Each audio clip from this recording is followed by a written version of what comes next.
নমস্কাৰ। আপুনি জানেনে যে আমাৰ ভৰিৰ তলত থকা পৃথিৱীখনৰ একেবাৰে ভিতৰৰ অংশটোত এক ডাঙৰ সাল সলনি ঘটি আছে। শেহতীয়া এক গৱেষণাত বিজ্ঞানীসকলে আৱিষ্কাৰ কৰিছে যে বিগত ২০ বছৰত পৃথিৱীৰ ইনাৰ কোৰ বা একেবাৰে ভিতৰৰ অংশটোৰ আকৃতি সলনি হ'বলৈ ধৰিছে। সাধাৰণতে আমি ভাবোঁ যে পৃথিৱীৰ এই একেবাৰে ভিতৰৰ অংশটো এটা গোলক বা বলৰ দৰে ঘূৰণীয়া। কিন্তু ইউনিভাৰ্চিটি অফ ছাউদাৰ্ণ কেলিফৰ্ণিয়াৰ অধ্যাপক জন ভিডেলৰ নেতৃত্বত চলা গৱেষণা অনুসৰি ইয়াৰ কাষৰ অংশবোৰ প্ৰায় ১০০ মিটাৰ বা ততোধিক ওখ চাপৰ হৈ বেঁকা বা বিকৃত হৈ পৰিছে। আচলতে এই ইনাৰ কোৰটো হৈছে আমাৰ পৃথিৱীৰ স্পন্দনশীল হৃদপিণ্ডৰ দৰে। ই পৃথিৱীৰ চাৰিওফালে এটা শক্তিশালী চুম্বকীয় ক্ষেত্ৰৰ সৃষ্টি কৰে, যিয়ে সূৰ্যৰ ক্ষতিকাৰক ৰশ্মিৰ পৰা আমাক ৰক্ষা কৰে। এই কঠিন ভিতৰৰ অংশটো তাৰ চাৰিওফালে থকা তৰল আউটাৰ কোৰ আৰু পৃথিৱীৰ বাকী অংশৰ পৰা সম্পূৰ্ণ স্বতন্ত্ৰভাৱে ঘূৰে।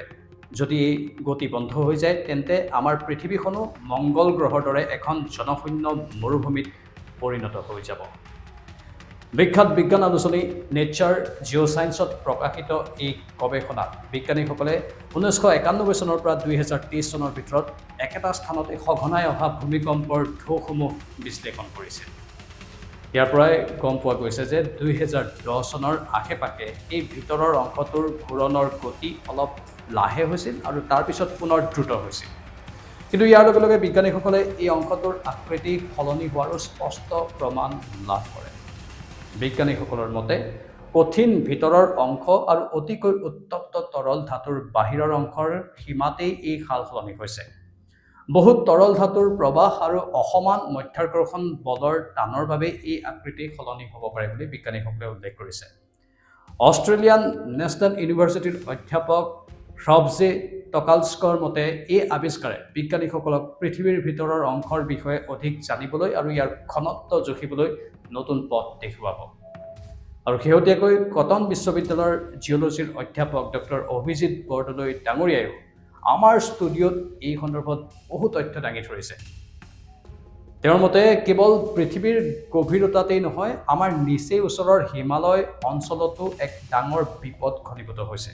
ভূবিজ্ঞানী ডক্টৰ বৰদলৈয়ে আন্তৰ্জাতিক সংস্থাসমূহ যেনে নাছা আৰু ইণ্টাৰনেশ্যনেল ছিছমলজিকেল চেণ্টাৰৰ তথ্য উল্লেখ কৰি এক উদ্বেগজনক সকিয়নি প্ৰদান কৰিছে।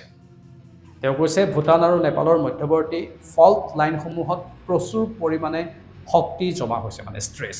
ইয়াৰ ফলত হিমালয়ৰ পাদদেশত 8.5 প্ৰাবল্যৰ এক ডাঙৰ ভূমিকম্প হোৱাৰ তীব্ৰ আশংকাৰ কথা তেওঁ ব্যক্ত কৰিছে। ডক্টৰ বৰদলৈয়ে হিমালয়ৰ স্পৰ্শকাতৰ আৰু কোমল শিলাখণ্ড থকা অঞ্চলসমূহত বৃহৎ জলবিদ্যুৎ প্ৰকল্প নিৰ্মাণৰ তীব্ৰ বিৰোধিতা কৰিছে একেটা অনুষ্ঠানতে। এনে সংবেদনশীল ভূভাগত ডাঙৰ বান্ধ দিলে ভূমিকম্পৰ সময়ত ভয়ংকৰ বিপৰ্যয় ঘটাৰ আশংকা বহুগুণে বৃদ্ধি পায় বুলি তেওঁ পুনৰবাৰ উল্লেখ কৰিছে।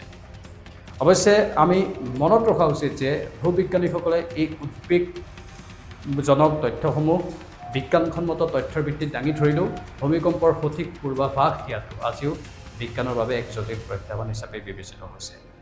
বিজ্ঞান এইকাৰণে আমি বিজ্ঞানৰ কথাক বিশ্বাস কৰোঁ কাৰণ বিজ্ঞানে সত্যৰ অন্বেষণ কৰে। মই নিজেও ব্যক্তিগতভাৱে বিজ্ঞানৰ বহু আৰ্টিকেল পঢ়ি থাকোঁ, বহু বিজ্ঞানীৰ সৈতে আলোচনা কৰিবলৈ চেষ্টা কৰি থাকোঁ আৰু বহু কথা জানিবলৈ চেষ্টা কৰোঁ। তাৰ বিপৰীতে মই নিজেও অলপ এষ্ট্ৰলজিৰ প্ৰতি আকৰ্ষিত। ভাৰতীয় সনাতনী সভ্যতাত জ্যোতিষশাস্ত্ৰৰ বহুখিনি মহত্ব আছে, সেয়েহে সেই জ্যোতিষশাস্ত্ৰৰ অধ্যয়নো কৰোঁ, নিউমেৰলজিৰ অধ্যয়ন কৰোঁ। আৰু তাৰ ভিত্তিত 4 জুলাই 2026 মই তাক জাননী দিছিলোঁ যে জলপ্ৰলয় আৰু ভূমিকম্প আহিব পাৰে এই সময়খিনিৰ ভিতৰত, কাৰণ বৰ্তমান মংগলৰ মহাদশা চলি আছে। সেই মংগলৰ মহাদশাৰ ফলত আমি কুপ্ৰভাৱ অনুভৱ কৰি আছোঁ, বিভিন্ন কাৰকৰ প্ৰভাৱ আমি দেখিবলৈ পাই আছোঁ।